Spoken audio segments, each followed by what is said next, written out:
saya Fania Izra dengan NIM 2302046060. Halo, saya Tewi Faradina dengan NIM 2302046066. Halo, kenalin nama aku Putri Salsa Kamila dengan NIM 2302046068. Halo, perkenalkan nama saya Yeli Despin Asishifa dengan NIM 2302046080. Halo teman-teman, perkenalkan namaku Hasyifa Fitrina Amalina dengan NIM 2302046084. Halo semuanya, perkenalkan nama aku Kayla Putri Ramadhania dengan NIM 2302046093. Di balik sejarah modern Rusia, ada dua tokoh yang sangat menentukan arah negara itu. Boris Yeltsin, presiden pertama Rusia setelah runtuhnya Uni Soviet, dan Vladimir Putin, figur kuat yang mengubah Rusia menjadi negara berpengaruh sekaligus kontroversial di panggung global. Video ini akan membahas bagaimana Yeltsin membawa Rusia memasuki era baru, bagaimana Putin muncul dari lingkaran terdekat, dan bagaimana transisi kekuasaan antara keduanya membentuk geopolitik global hingga hari ini. Latar belakang Boris Yeltsin. Boris Yeltsin lahir pada tahun 1931 di wilayah Sverdlovsk, Rusia. Karir politiknya dimulai di dalam struktur Partai Komunis Uni Soviet. Namun menjelang runtuhnya Uni Soviet, Yeltsin muncul sebagai tokoh reformasi yang vokal menentang korupsi di birokrasi partai. Pada akhir 1980-an dan awal 1990-an, ia dikenal sebagai pemimpin yang berani menantang status quo.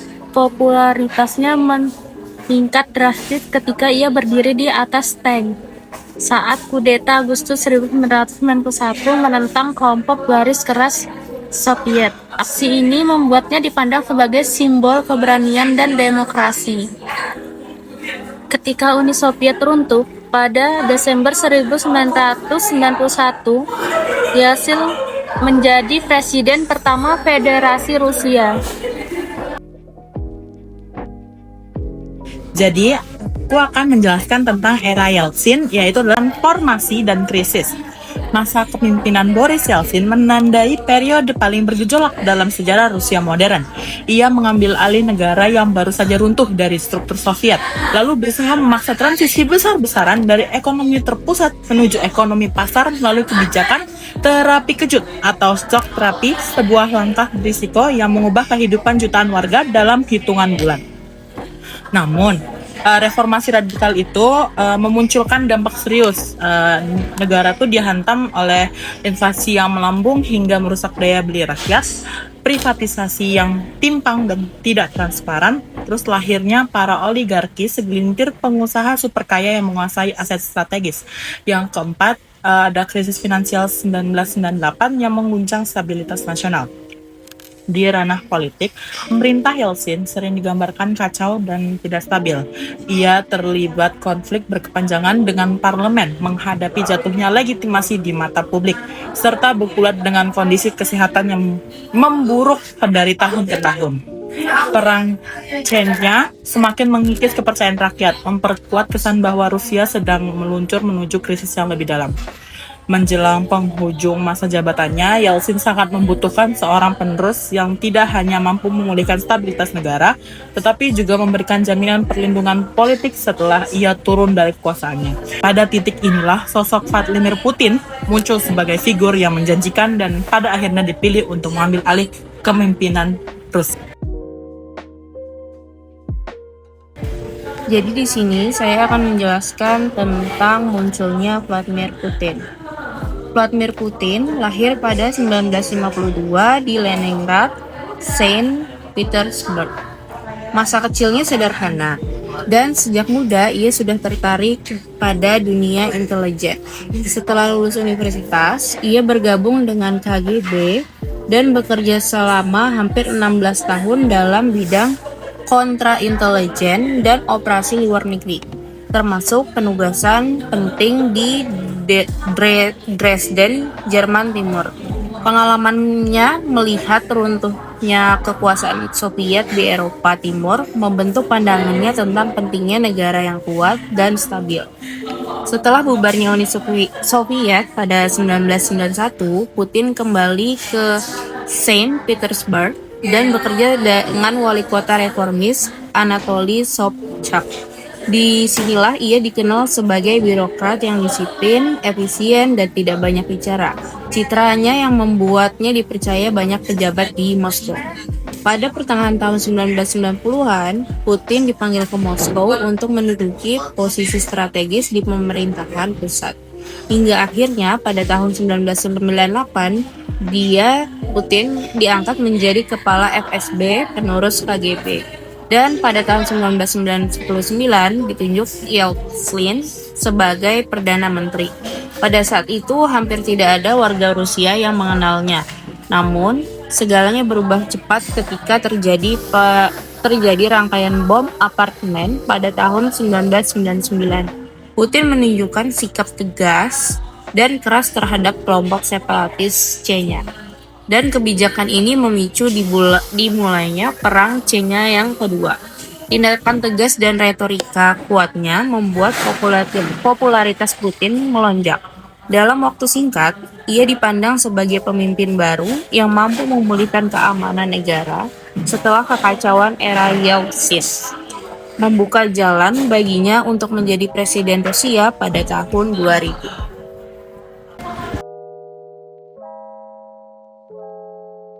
Di sini saya akan menjelaskan bagaimana transisi kekuasaan Yeltsin menyerahkan jabatan ke Putin. Per 31 Desember pada tahun 1999, Boris Yeltsin secara mengejutkan mengumumkan pengunduran dirinya melalui siaran nasional yang disiarkan secara langsung ke seluruh penjuru yang ada di Rusia. Dalam pidatonya ini, ia menyatakan bahwa semua upaya dan tanggung jawab kepemimpinannya telah ia jalankan sebaik mungkin. Dalam pernyataannya juga, Yeltsin secara resmi menunjuk Vladimir Putin sebagai pejabat presiden sementara menggantikan dirinya. Keputusan ini menjadi titik balik penting yang menandai babak baru dalam sejarah politik Rusia pasca Uni Soviet. Momen ini juga sekaligus menandai awal naiknya Putin ke panggung utama di politik Rusia. Banyak juga analisis politik dan moral sejarah yang mengungkapkan beberapa alasan yang mendasari Boris Yeltsin memilih Vladimir Putin sebagai pengganti sementara. Yang pertama, Putin itu dianggap sebagai sosok yang sangat stabil secara politik, memiliki sikap tegas, dan serta sangat loyal pada Yeltsin dan kelompoknya pada saat itu. Yang kedua, kehadiran Putin juga dianggap oleh Boris Yeltsin sebagai penguasa dianggap mampu memberikan perlindungan hukum bagi keluarga Yeltsin yang pada saat itu menghadapi berbagai tekanan dan potensi tuntutan hukum akibat masa pemerintahan sebelumnya. Dan yang terakhir, Putin juga diyakini memiliki kapasitas untuk mengembalikan kepercayaan publik yang sempat terkikis oleh pemerintahannya, serta memperkuat wibawa dan kredibilitas negara Rusia di muka dunia. Setelah ditunjuk sebagai pejabat presiden sementara, Vladimir Putin tentunya bergerak cepat untuk membangun citra dan popularitasnya. Selama masa transisi yang sangat singkat tersebut, dia memanfaatkan berbagai kebijakan serta pendekatan yang mampu menenangkan masyarakat dan memperkuat posisi pemerintahan pusat dalam pemilihan presiden yang diadakan pada bulan Maret tahun 2000. Putin juga secara resmi memenangkan jabatan presiden dengan dukungan mayoritas rakyat Rusia, menandai dimulainya era baru yang berbeda dari masa pemerintahan Yeltsin sebelumnya. Dalam video ini kita akan membahas bagaimana arah politik Rusia berubah di bawah Vladimir Putin dibandingkan dengan era Boris Yeltsin setelah bubarnya Uni Soviet. Pada masa Yeltsin, Rusia cenderung lebih liberal dan pro-barat. Ekonomi dibuka lebar, privatisasi dilakukan besar-besaran, dan Rusia berusaha mendekatkan diri ke Amerika Serikat dan Eropa. Namun, proses ini diiringi krisis ekonomi, ketidakstabilan politik, serta melemahnya kapasitas negara. Ketika Vladimir Putin berkuasa pada awal 2000-an, hal tersebut pelan-pelan bergeser.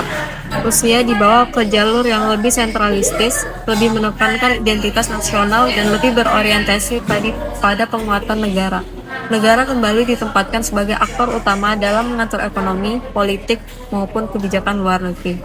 Dari sisi ekonomi, awal pemerintahan Putin bertepatan dengan naiknya harga minyak dan gas dunia. Sebagai eksportir energi, Rusia mendapatkan pemasukan besar yang membantu memperbaiki indikator makroekonomi, menurunkan tingkat kemiskinan, dan menciptakan kesan stabilitas yang lebih baik dibandingkan dengan dekade 1990-an. Banyak warga memandang periode ini sebagai fase pemulihan, meskipun faktor keberuntungan kondisi pasar global yang juga berperan sangat penting. Hubungan negara dengan oligarki juga mengalami perubahan.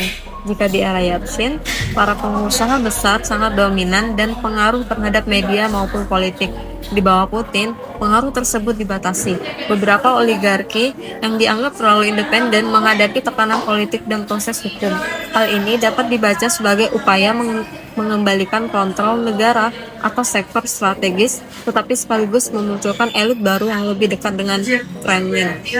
Dalam politik domestik, Putin memperkuat posisi eksekutif dan mempersempit ruang kompetisi politik yang sepenuhnya bebas. Struktur federal menjadi lebih tersentralisasi, media utama cenderung dekat dengan pemerintah, dan oposisi menghadapi lebih banyak pembatasan.